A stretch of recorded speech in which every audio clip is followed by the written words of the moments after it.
I was kneeling in the mud, fighting to save my vines from an early frost, when a $300 champagne cork hit me in the shoulder. I looked up to see my sister, Bella, standing on my terrace, wearing a white gown, laughing with her fiancé's billionaire parents. She pointed at me and said, "Don't worry about the gardener. She's just a hired hand we keep around out of pity." She didn't realize that the hired hand she just insulted owns the deed to the entire estate. She also didn't know I was supposed to be in Paris right now, but I came home early.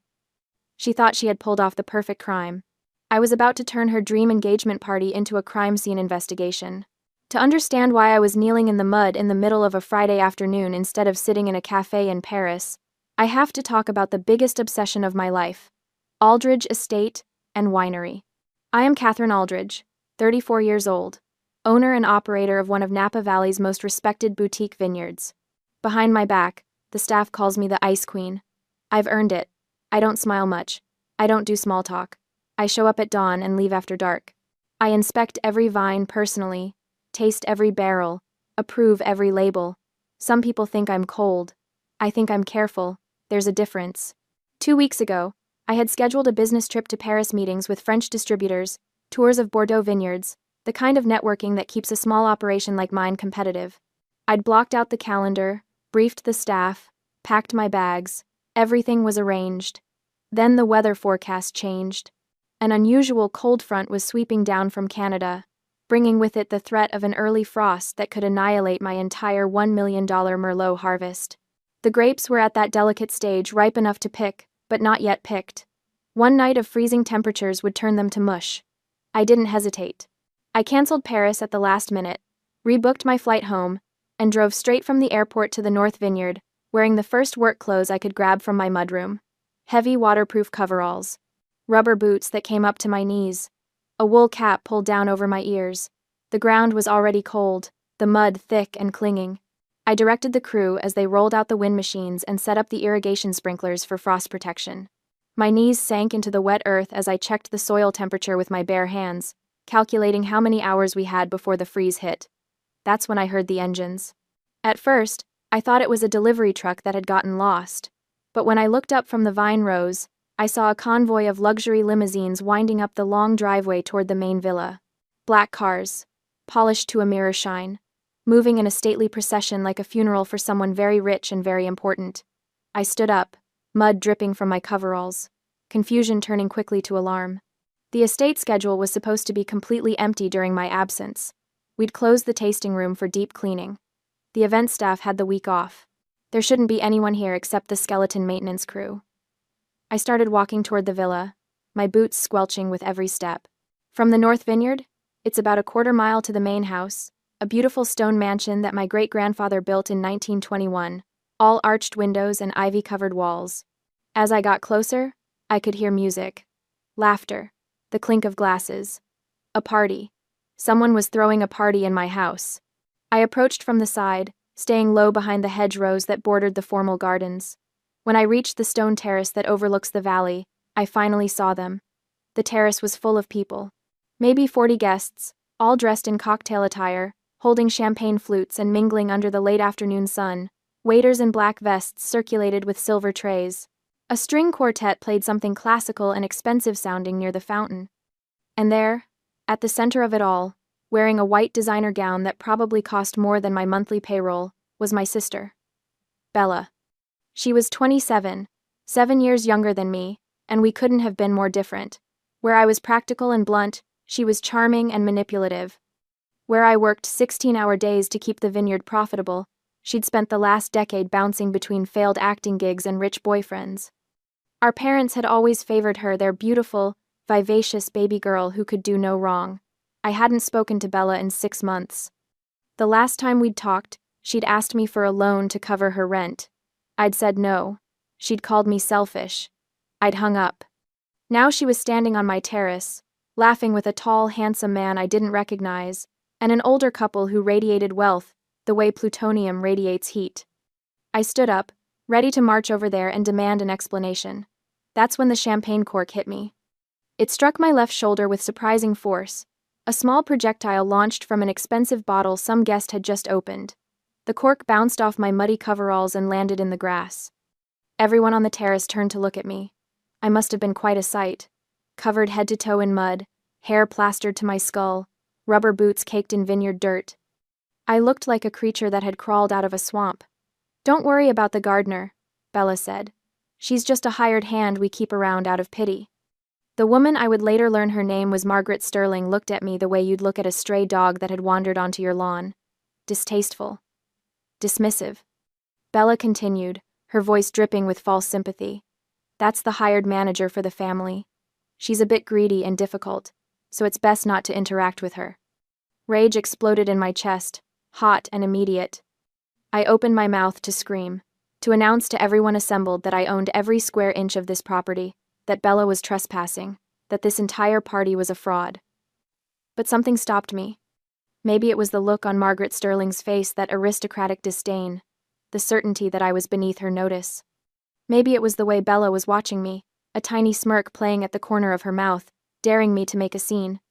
Or maybe it was the realization that if I confronted her now, in front of all these people, she'd find some way to spin it. She'd cry. She'd claim it was all a misunderstanding. She'd make me look like the villain. So I did something Bella would never expect. I stayed silent. I let them think I was the hired help. I let them believe the lie. I turned away from the terrace and walked slowly around the side of the villa, heading for the staff entrance near the kitchen. Behind me, I heard the party resume, the music and laughter swelling again as if nothing had happened. But everything had happened. Bella had exploited my travel schedule to hijack my property. She'd brought strangers into my home, served them my food and wine, pretended to be someone she wasn't, and she'd done it all while I was supposed to be thousands of miles away, none the wiser. She'd calculated this, planned it, committed to it, and now I was going to make her pay. I slipped through the staff entrance, tracking mud across the tile floor of the service hallway. I needed to get to my office. I needed to understand exactly what was happening here, how Bella had managed to pull this off, and then I needed to destroy her. I made my way down the staff hallway, the narrow corridor lit by fluorescent tubes that hummed overhead. This was the part of the villa that guests never saw the working guts of the estate, all industrial carpet and white-painted walls. I'd walked this corridor 1,000 times, but never like this. Never as an intruder in my own home. My boots left muddy prints on the carpet. Water dripped from my coveralls onto the floor. I didn't care. I was too angry to care about anything except getting answers. The executive office was at the end of the hall, past the supply closets and the employee break room. I pushed open the door without knocking. Sarah looked up from the computer, her eyes going wide. "Miss Aldridge?" Her voice came out as a squeak. "I thought you were in Paris." Sarah Miller was 24, fresh out of hospitality school, and had only been working at Aldridge Estate for 2 weeks. She was eager and competent, but inexperienced. The kind of person who followed instructions without asking too many questions. The kind of person Bella could manipulate. I stood in the doorway, mud dripping onto the polished marble floor of the office, and fixed Sarah with a stare that could freeze wine in the bottle. "Why is there a party at my mansion, Sarah?" She went pale. I thought you approved it. I got an email." "Show me." Her hands shook as she pulled up her inbox and turned the monitor toward me. There it was, sent 3 days ago, from an address that looked almost exactly like mine. Catherine.aldridge@aldridgeestate.com. Almost, but not quite. The real address was Catherine.aldridge@aldridgewinery.com. This one was missing the W in winery. A tiny difference, easily missed by someone who didn't know better. The email read, "Sarah, I approve lending the villa to Bella's family this weekend for free. Please coordinate with the catering staff and open the event spaces as needed. Do not disturb me while I am in Paris. I will not be checking email regularly. Catherine." I read it twice, my jaw tightening with each word. This wasn't just a family misunderstanding. This wasn't Bella getting confused or overstepping boundaries. This was premeditated fraud. Creating a fake email identity to misappropriate property, that's wire fraud, a federal crime. The kind of thing that carries a prison sentence if you're unlucky enough to get caught. Bella had calculated every step. She'd known I'd be out of the country. She'd known Sarah was new and wouldn't question an email that looked official. She'd set up a fake account, sent fraudulent authorization, and then waltzed into my home like she owned it. There was no room for the innocent mistake defense. Not anymore.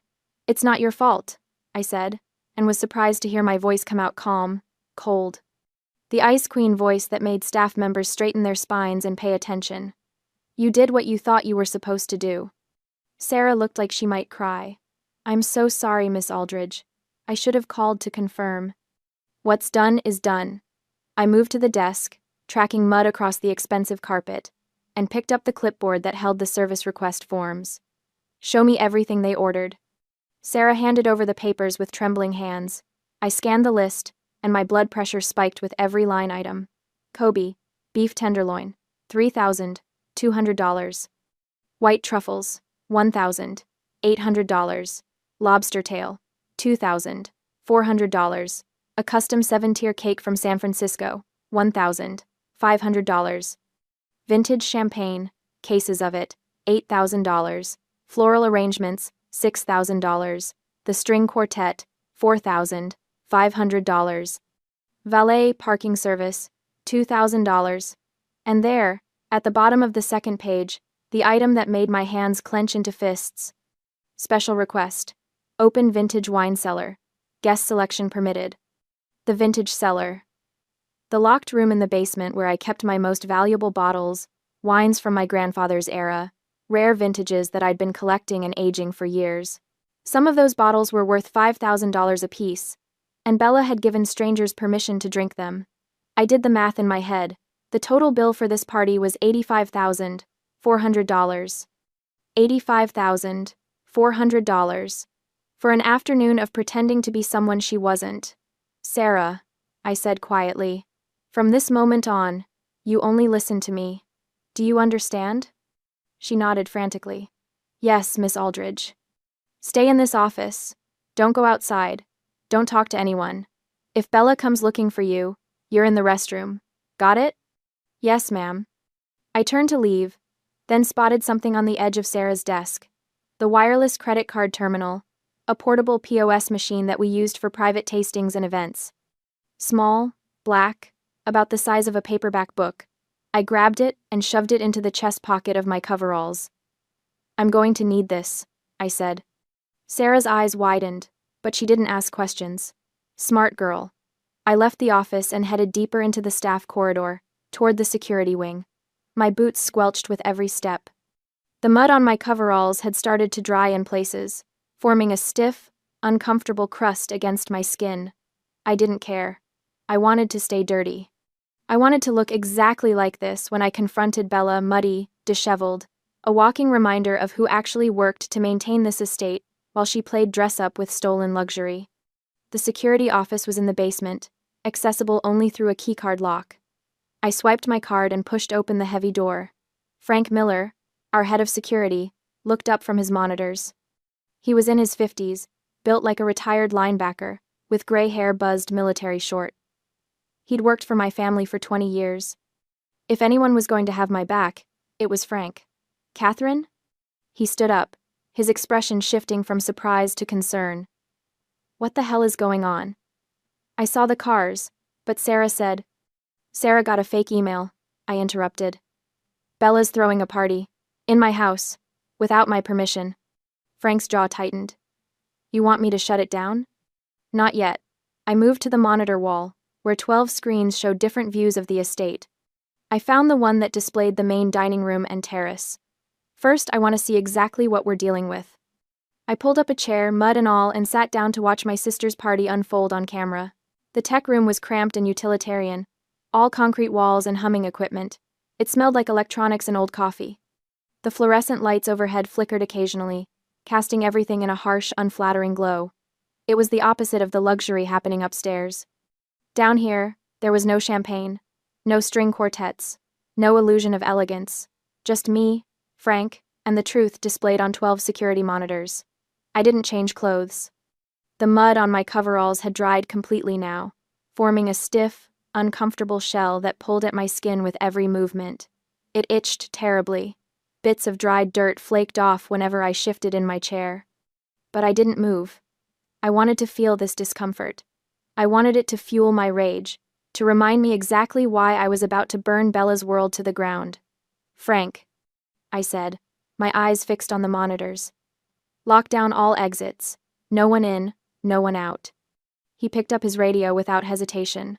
Copy that. I'll alert the gate staff. On the main screen, I watched the party unfold in real time. Bella was holding court in the grand ballroom now, surrounded by guests who hung on her every word. The tall man beside her, her fiancé, I assumed had his arm around her waist. He was handsome in that generic privileged way. Strong jaw, expensive haircut, the kind of casual confidence that comes from never having to worry about money. Preston Sterling, according to the guest list Sarah had shown me, heir to a pharmaceutical fortune, net worth in the billions. The kind of catch that would make Bella's dreams come true, a lifetime of luxury, without having to work for any of it. The older couple stood nearby. Margaret Sterling, the silver-haired woman in pearls who'd looked at me like I was dirt, literally, and a man I assumed was Preston's father, equally polished and aristocratic. Frank adjusted the audio feed, and suddenly I could hear them. Absolutely stunning property, Margaret was saying, her voice crisp and cultured. How long has it been in your family, Bella, dear? Bella's laugh was musical, practiced. Oh, generations. My great-grandfather built the main house in the 20s. The vineyard has been ours ever since. Lies. All of it lies. And the management? Margaret continued. You mentioned a hired administrator? Catherine. Yes. Bella's tone shifted, becoming dismissive. She's competent enough, I suppose, but she can be difficult. Very territorial about the day-to-day operations. My parents keep her on out of loyalty to her family. They've worked here for decades, but honestly, she's a bit grasping. My fingernails dug into the arms of the chair. Preston spoke up for the first time, his voice smooth and pleasant. Will that be a problem after the wedding? I thought you said we could use this place as a vacation home. Oh, it won't be a problem. Bella's smile was radiant on the monitor. I told you, our grandparents left this estate to my parents. Catherine is just hired help. After the wedding, we can make whatever staffing changes we want. We could even convert part of the vineyard into a golf course if we wanted to. A golf course! Margaret clapped her hands. What a marvelous idea! I felt Frank tense beside me. Boss, he said quietly. She just committed fraud on camera. We have her dead to rights. Want me to call the sheriff? I watched Bella on the screen, saw her throw her head back and laugh at something Preston said. She looked so happy, so confident. She genuinely believed she'd gotten away with it. Not yet, I said. Frank frowned. Why not? Because right now, she can claim it was all a misunderstanding, a miscommunication between family members. I pointed at the monitor, where a waiter was approaching Bella with a question. But if she opens those wine bottles, if she drinks my property without permission, then it's not intent anymore. It's a completed crime. You want to let her finish the party? I want irrefutable proof. I reached into my pocket and felt the weight of the POS machine. I want her to rack up every penny of that bill. I want her to stand in front of those Sterling family billions and play pretend until she can't take it back. Understanding dawned on Frank's face. And then you walk in. And then I walk in. He nodded slowly. All right. I'll keep the team on standby. But Catherine, he hesitated. What? She's your sister. She called me hired help, I said flatly. She told strangers I was greedy and difficult. She tried to steal my life. I turned back to the monitors. She stopped being my sister the moment she sent that fake email. Frank didn't argue. He just nodded and picked up his phone. I'll have the sheriff's hotline ready. When you give the word, I can report grand larceny. Grand larceny. In California, that meant theft of property valued over $10,000. It was a felony. Years in prison, if convicted. The wine cellar alone would push the total past that threshold. On the monitor, I watched as a waiter approached with a bottle dark glass, old label. Even from the grainy security footage, I recognized it.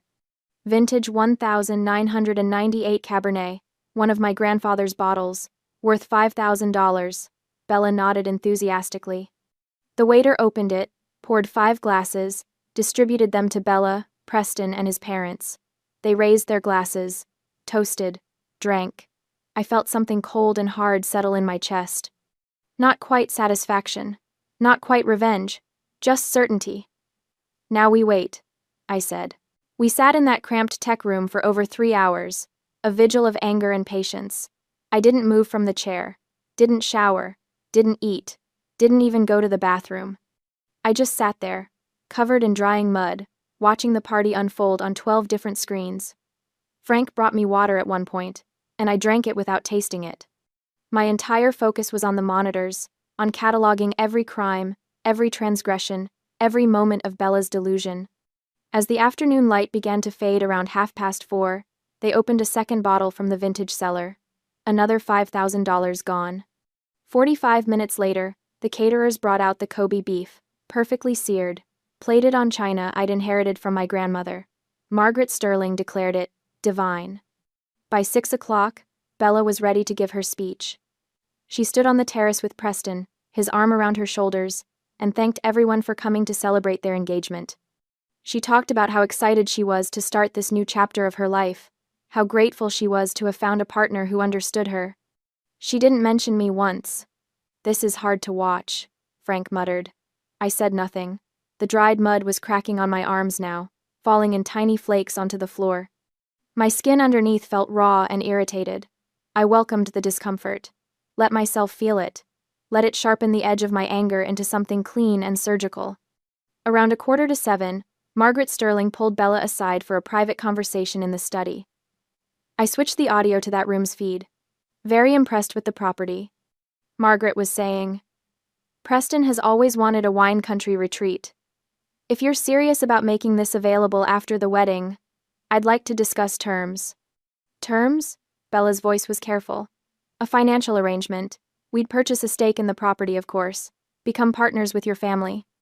I'm thinking something in the neighborhood of $3 million. $3 million. For a share of property Bella didn't own. I felt Frank look at me, but I kept my eyes on the screen. "That's very generous," Bella said slowly. "Think about it." Margaret patted her hand. "Talk to your parents. We can have our lawyers draw something up next week." Bella smiled. "I'll definitely discuss it with them." "Good." Margaret stood.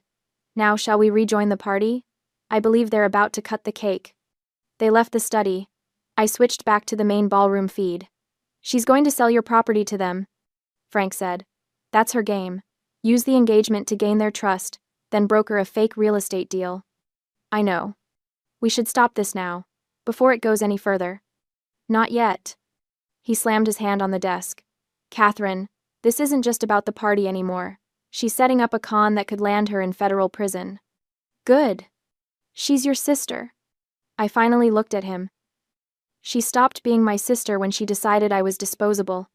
When she looked at everything I've built and thought she could just take it. I stood up, dried mud raining off my coveralls. "I gave her chances, Frank. I loaned her money. I offered her a job here, real work, with real pay. She turned it down because it wasn't glamorous enough. She wanted the rewards without the effort, and now she's trying to steal them. So you're going to let her commit fraud on camera.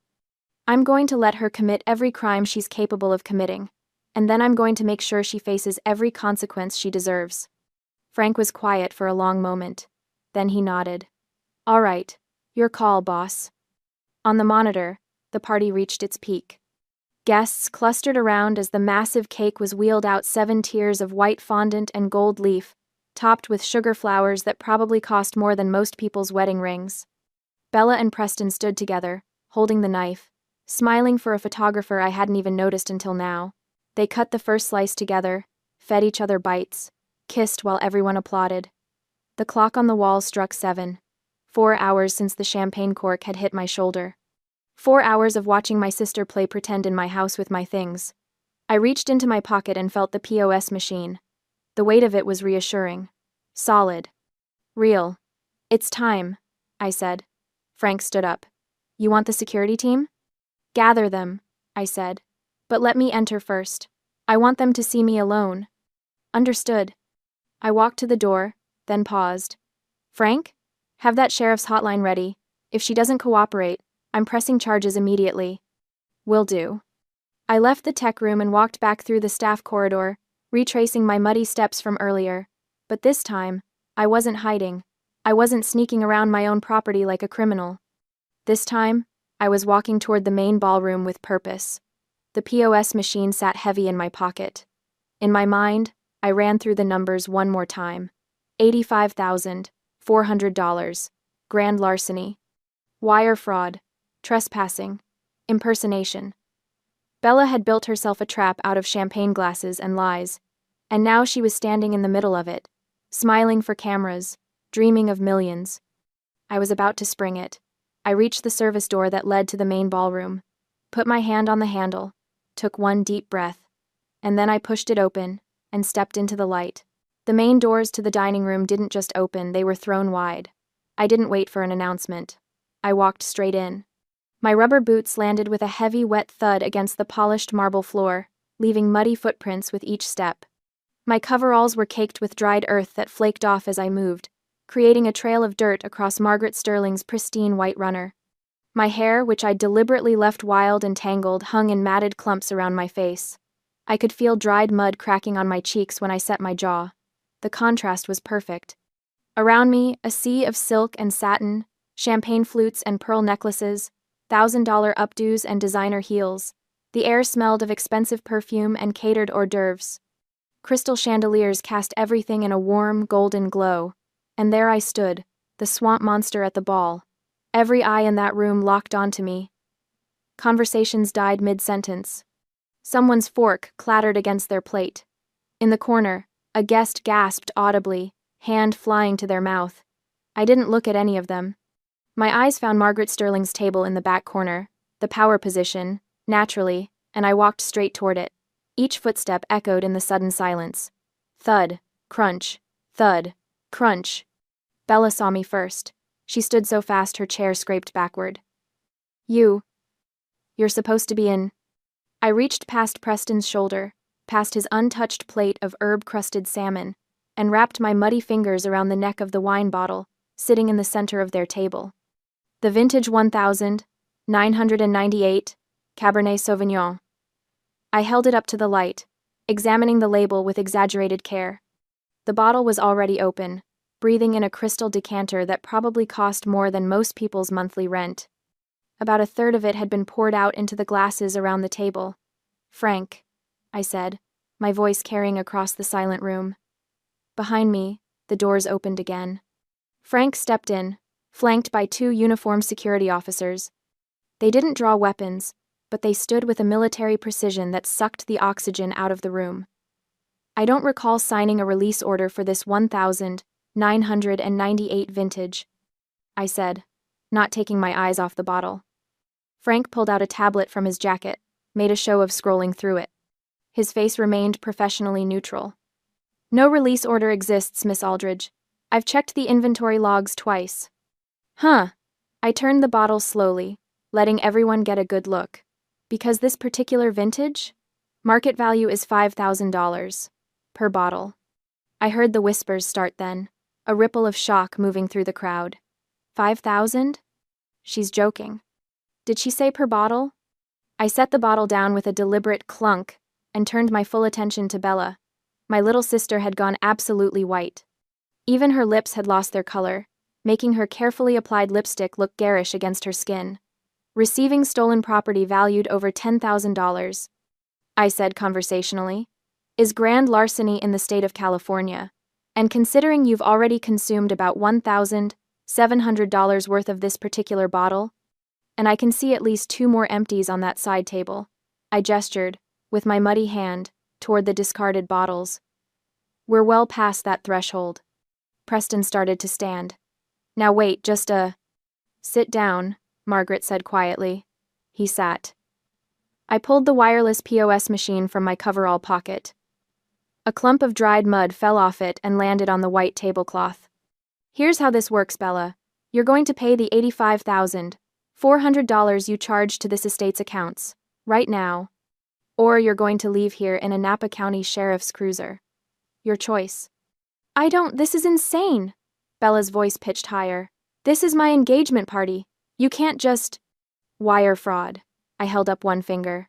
That fake email you sent pretending to be me? That's wire fraud. Federal offense. Another finger. Criminal trespass. You're not authorized to be on this property. A third finger. Grand larceny. We just covered that one. I smiled. And I knew it wasn't pretty. Want me to call in the sheriff? He's on standby. 5 minutes out. I can have you in handcuffs before dessert is served. You're bluffing. But Bella's hand trembled as she reached for her purse. Try me. The room had gone so quiet I could hear the ice melting in someone's water glass 3 tables away. Bella pulled out her card with shaking fingers. It was a premium card. I noticed the kind with no preset spending limit. The kind she'd probably sweet-talked some bank manager into giving her based on her impending marriage to wealth.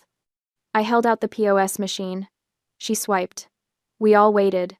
The machine beeped once, twice. Then it displayed in bright red letters. Transaction declined. Oh, that was sweet. That's not possible, Bella whispered. She grabbed the card back, stared at it like it had personally betrayed her. Try it again. I didn't move. The machine works fine. You want to try another card? I don't have another card. This is Mom? She turned desperately to our mother, who was sitting 2 tables away looking like she wanted to sink through the floor. Mom, your card? I need. Turns out $85,000 is slightly above your credit limit. Funny how that works. Bella's breathing had gone shallow and rapid, panic attack territory, but I wasn't quite done yet. So here's what's happening, Bella. You have exactly 2 options. Option 1. You pay what you owe right now with cash or a valid card. Option 2. I press charges, you get arrested for multiple felonies, and this whole party becomes a crime scene. The champagne stops flowing, the catering gets shut down, and all these lovely people, I gestured around the room, get to watch you do the perp walk in your engagement dress. Personally, I think option 1 is better for everyone involved, but I'm flexible. She can't pay. Preston finally found his voice. Can't you see she doesn't have it? We'll figure something out. We'll arrange a payment plan or... A payment plan. I let the words hang in the air. For stolen goods. That's not how this works, Preston. A chair scraped. Margaret Sterling stood. The entire room seemed to hold its breath. Margaret was the kind of woman who commanded attention without trying 70 years of inherited wealth and social power, radiating from her like heat from asphalt. Her silver hair was swept into an elegant chignon. Her navy dress probably cost more than my truck. Diamond earrings caught the light when she moved. She looked at me. Really, looked at me. I was covered in mud. My hair was a disaster. I was wearing rubber boots to her granddaughter's engagement party. By every social measure, I should have been beneath her notice, something to be removed by staff, an embarrassment to be dealt with quietly. But Margaret Sterling didn't look embarrassed. She looked to assessing. Her eyes traveled from my muddy boots to my stained coveralls, to my tangled hair, and then back to my face. And in that moment, I saw something shift in her expression. It was subtle, a slight narrowing of her eyes, a tiny quirk at the corner of her mouth. Recognition. Not of me, exactly. Recognition of what I was. A predator looking at another predator. A woman who understood power, looking at another woman who'd just demonstrated it. She despised Bella. I could see that clearly now. Despised the gold digging, the manipulation, the transparent greed. But me? The woman who'd crashed her grandson's engagement party looking like a swamp creature, who'd backed her future daughter-in-law into a corner with cold precision, who'd chosen public humiliation as a weapon. Me, she respected. Margaret reached into her clutch and pulled out a card. Not just any card. A Black Centurion card, American Express's invitation-only monster, the one with no spending limit at all. She placed it on the table with a soft click. Swipe it, she said. $85,400. Oh my God. Bella's face lit up with desperate relief. Oh, I knew you'd under. Shut up. The 2 words were delivered with such cold precision that Bella's mouth snapped closed mid-syllable. Margaret didn't look at her. She kept her eyes on me. I'm not paying for her. I'm paying to buy silence. There's a difference. Do we understand each other, Miss Aldridge? I picked up the card, swiped it through the machine. The approval came through in less than 2 seconds. Transaction approved. $85,400. I held out the receipt. Margaret took it, folded it precisely in half, and tucked it into her clutch. Then I did something that surprised even me. I looked at Frank and gave a single, slight shake of my head. His hand moved away from his radio. the police sitting in their cruiser 5 minutes away, ready to roll would stay put. This was done. This was a civil compromise. Money had exchanged hands. The debt was paid. I didn't need my sister in handcuffs and a mugshot. I just needed her, broken. And judging by the way she was trembling, by the tears starting to track through her makeup, by the absolute devastation on her face as she realized what had just happened, that her future mother-in-law had bought her like property, that everyone in this room had just watched her hit rock bottom, I'd succeeded. Margaret turned to face Bella for the first time. My lawyer will arrive tomorrow morning at 9. You will sign every document she places in front of you. You will not argue. You will not negotiate. You will not call your mother or your sister or anyone else for advice. Do you understand? Bella nodded mutely. I asked you a question. Yes. Bella's voice cracked. Yes, I understand. Good. Margaret straightened her already perfect posture. The wedding will proceed as planned. The sterling name will not be associated with theft or scandal. You will smile. You will be gracious. You will be the perfect daughter-in-law. Her smile was razor-sharp. And you will remember, every single day, exactly how much you cost me. Every text message, every purchase, every decision you make, I will know about it. Consider yourself managed. She turned back to me and extended her hand. I looked down at my muddy palm, then back at her. I don't shake hands when I'm this filthy, I said. Smart woman. Margaret almost smiled. Almost. My son is an idiot, but my lawyer is exceptional. Your wine will be compensated at full market value for today's borrowing. You'll have a check by Monday. That's not necessary. It's not about necessity. It's about doing business properly. She glanced around the room, at all the frozen, staring faces. I suggest everyone return to their dinners. The evening's entertainment has concluded. Like someone had flipped a switch, the room came back to life.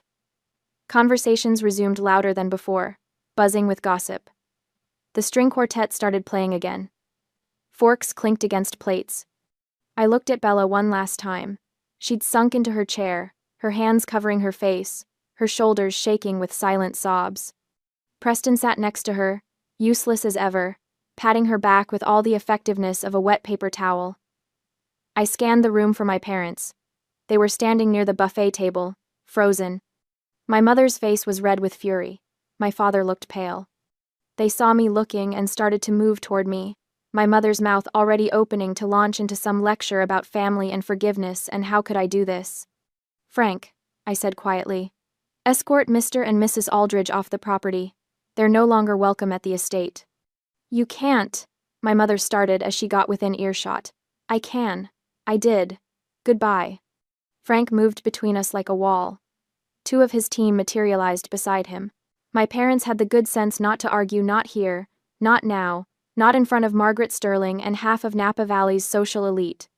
I turned and walked back toward the doors, my muddy boots making that heavy, satisfying thud with every step. Behind me I heard Margaret's voice, clear and carrying. Someone get this girl a proper glass of wine, not the stolen vintage, something appropriate. I smiled as I pushed through the doors into the cool night air. The mud on my clothes wasn't dirt. It was a medal of honor. And I'd just won the war.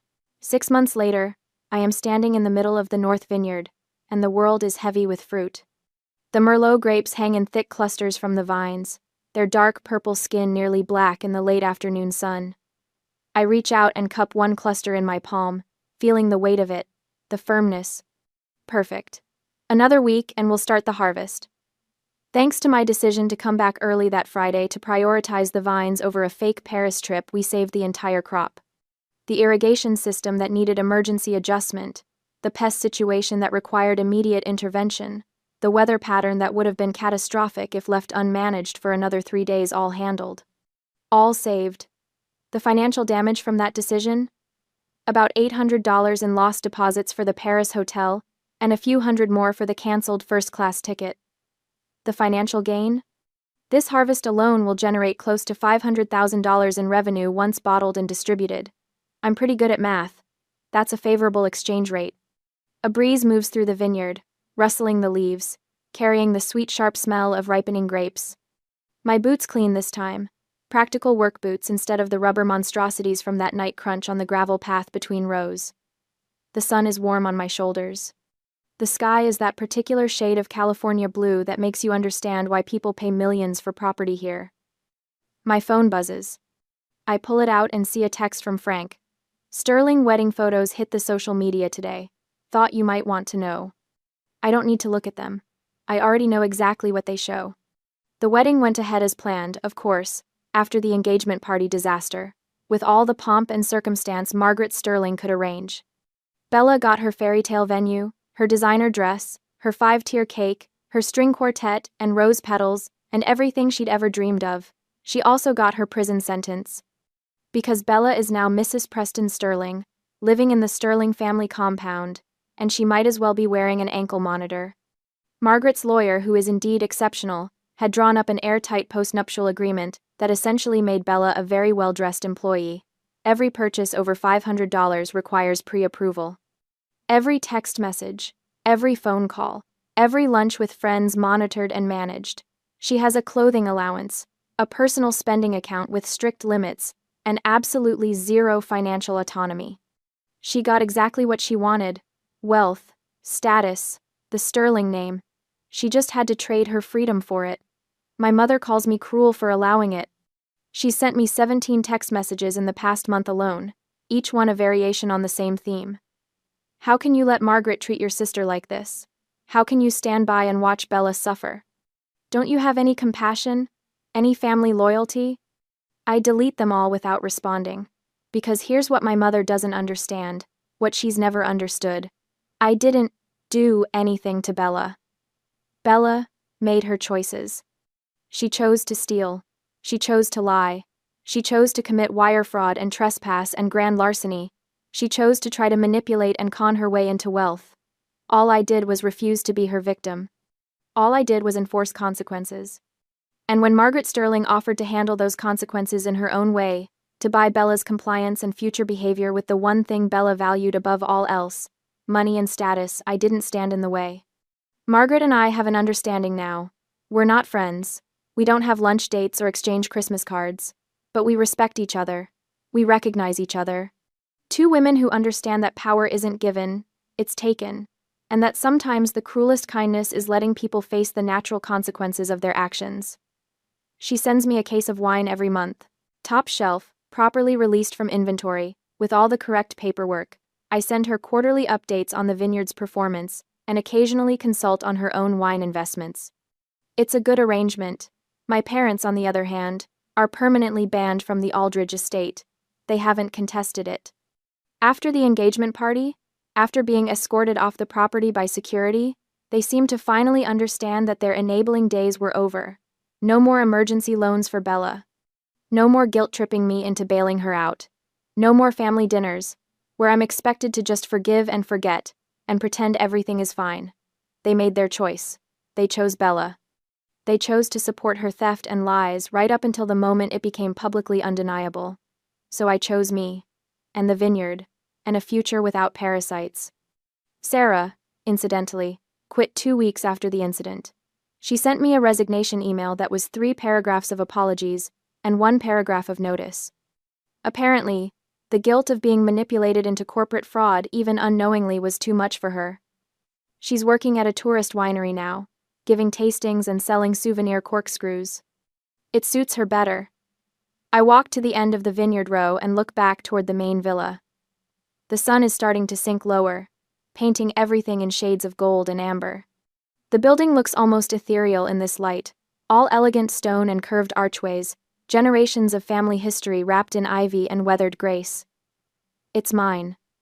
Fully, completely, without question. No more emergency loans being siphoned off to support someone else's delusions. No more inventory mysteriously disappearing for family events. No more having to choose between being a good sister and being a good business owner. I chose business. Turned out that was the right call. My phone buzzes again. This time it's a message from my vineyard manager. Harvest crew confirmed for next week. Looking good, boss. I smile and type back a quick confirmation. Then I walk back to the villa, stopping at the tasting room on the way. I select a bottle from the reserve collection, not the 1998 vintage, something newer but equally good, and pour myself a glass. The wine is the color of rubies in the fading light, complex and rich with notes of blackberry and oak. I take it outside to the terrace, where I can watch the sun finish setting over my vines. The mud on my body that night wasn't humiliation. It wasn't the mark of someone who'd been degraded or brought low. It was armor. It was a statement. It was proof that I'd prioritized what mattered: the vines, the harvest, the real work over appearances and social performance. And when I walked into that dining room looking like a swamp monster, I wasn't the one who should have been embarrassed. They were. Bella and Preston and all those people in their designer clothes, drinking stolen wine, celebrating fraud. They were the embarrassment. They were the ones trafficking in lies and theft and empty status. I was just the woman who'd been working, who'd been doing something real and valuable and productive while they played dress-up and pretended their world mattered. I sip my wine and watch the stars start to appear in the darkening sky. Worth it? That's the question my mother keeps asking. Was it worth destroying your relationship with your sister? Worth tearing the family apart? Worth being so cold, so cruel, so unforgiving? Here's my answer. Look at my vineyard. Look at my harvest. Look at my business thriving and growing and succeeding. Look at me standing here, debt-free, parasite-free, free. Yeah, it was worth it. So here's where I turn it over to you guys, because I genuinely want to know what you think. My sister got her dream wedding, her wealthy husband, her place in Napa Valley society. She got everything she said she wanted. The fact that it came with strings attached, okay, more like chains attached, isn't my fault. She made her choices. My mother says I'm cruel. She says I should have handled it privately, should have changed into a nice dress, should have confronted Bella quietly without humiliating her in front of 100 guests. She says letting Margaret enslave Bella over money makes me just as bad as the people I claim to despise. But here's my question for you. Option A. Did I go too far? Should I have cleaned up, put on something presentable, and handled the whole situation behind closed doors? Would that have been the right thing to do? Option B. Or was the muddy entrance the perfect power move? Was walking in there looking like I'd just crawled out of a swamp, showing everyone exactly where I'd been and what I'd been doing while they played their social games, the only way to make the point? Let me know in the comments. Would you have called the cops and pressed charges? Would you have taken Margaret's money and walked away? Or would you have done something completely different? I read every single one of them. And trust me, after 6 months of my mother's guilt trips, I could use some outside perspective. Because from where I'm standing in my vineyard, with my wine, watching my harvest ripen under a California sunset, I think I made exactly the right call. But maybe that's just me. What do you think?